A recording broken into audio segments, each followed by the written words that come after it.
Hello, आज आईने बनवून खाऊ घातला आम्हाला सगळ्यांना तिच्या हातचा उलटा वडापाव आणि इतका टेस्टी झाला होता. चला तुमच्यासोबत सुद्धा रेसिपी शेअर करते. सगळ्यात पहिल्यांदा त्यांनी कांदे 2 चॉप करून घेतले, त्यानंतर बटाटे उकडून मॅश करून घेतले, त्यानंतर 5-6 मिरच्या आणि लसूणचा पेस्ट बनवून घेतला. आणि मी इथे आदल्याच दिवशी गोव्यावरून आली होती, तर प्रवासाने खूप थकून गेली होती. तर आईला वाटलं चला मी हिला उलटा वडापाव खाऊ घालते आणि तसंही मला तिच्या हातचं खूप कमी खायला मिळते, म्हणून मी अकोटला जाओ की ती माझ्याकडे अमरावतीला येऊ, ती तिच्या हातचं बनवून मला खाऊ घालते.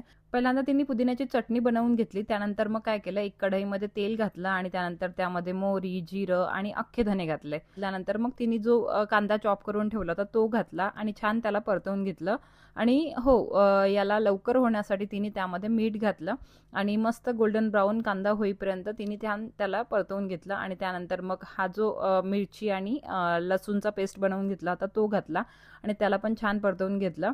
याचा कच्ची स्मेल जाईपर्यंत त्याला छान परतून घ्यायचं आहे आणि नंतर मग त्यामध्ये सगळे मसाले घालायचे आहेत आणि त्याला छान भाजून घ्यायचं आहे.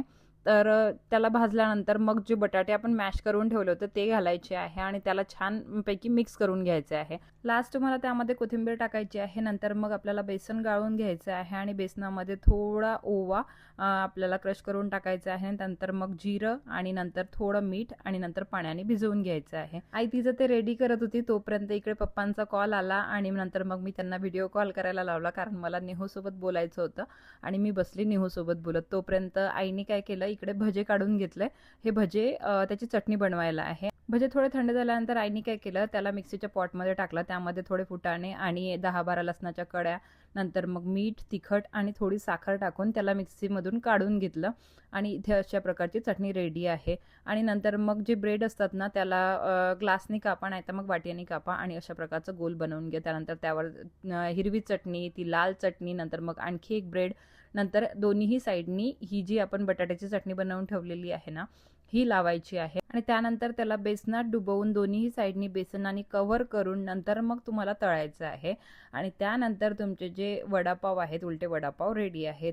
अशा प्रकारचे रेडी होते वडापाव आणि इतके जबरदस्त झाले होते, खूपच जास्त टेस्टी झाले होते. तशीही माझ्या आईच्या हाताला खूप जास्त चव आहे, ती काहीही बनवते ना खूप टेस्टी बनते.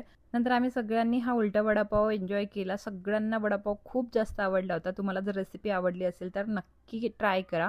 चला मग आता इथेच या मिनी व्लॉगला थांबवते. होप तुम्हाला हा मिनी व्लॉग आवडला असेल तर लाईक, शेअर आणि फॉलो करायला विसरू नका. बाय बाय, टेक केअर आणि love you all. Bye guys.